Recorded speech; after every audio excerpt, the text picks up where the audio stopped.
Salut, soyez les bienvenus sur la chaîne ForTarget. Ici, nous parlons entrepreneuriat, investissement et du mindset. Si ces trois thématiques t'intéressent, je t'invite à t'abonner pour voir régulièrement ma petite tête. Je m'appelle Satoshi Nakamoto. Vous ne me connaissez pas. Du moins, pas encore. Pourtant, mon invention va bouleverser vos vies.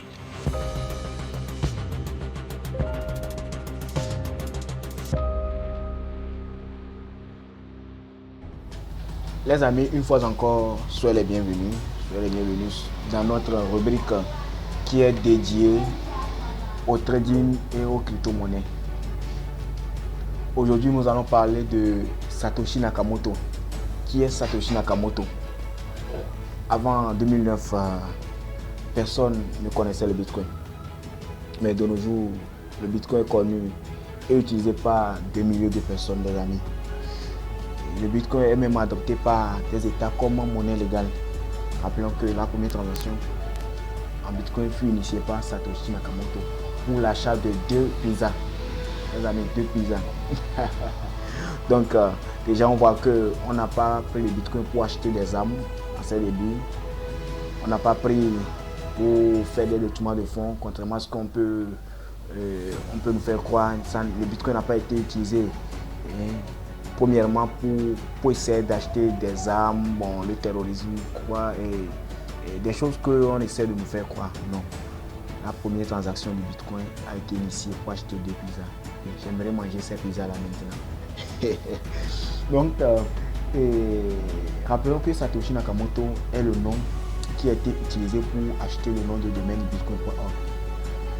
Et rappelons également que Satoshi Nakamoto est la personne, ou du moins est le nom, du moins est l'entité qui a supervisé le début du développement du réseau Bitcoin. Au commencement, jusqu'à ce qu'on n'entend plus parler de lui. Déjà à partir de 2012, des investigations ont été menées pour découvrir la personne qui se cache derrière le nom Satoshi Nakamoto. Beaucoup de suppositions ont eu lieu au sein de la communauté. Car d'après la communauté, Satoshi Nakamoto devait être un génie en premier lieu, un génie en programmation informatique. Il devait être quelqu'un qui connaissait bien la cryptographie, couplée à l'économie. C'est ainsi que la communauté Bitcoin d'alors a eu plusieurs noms, parce qu'on supposait que cette personne-là pouvait être Vili Ledovita. Excusez-moi pour la prononciation. Et cette personne-là pouvait être Vili Ledovita, Galvin Anderson, Craig White, Dave Clayman, Al Finney, Dorian Nakamoto,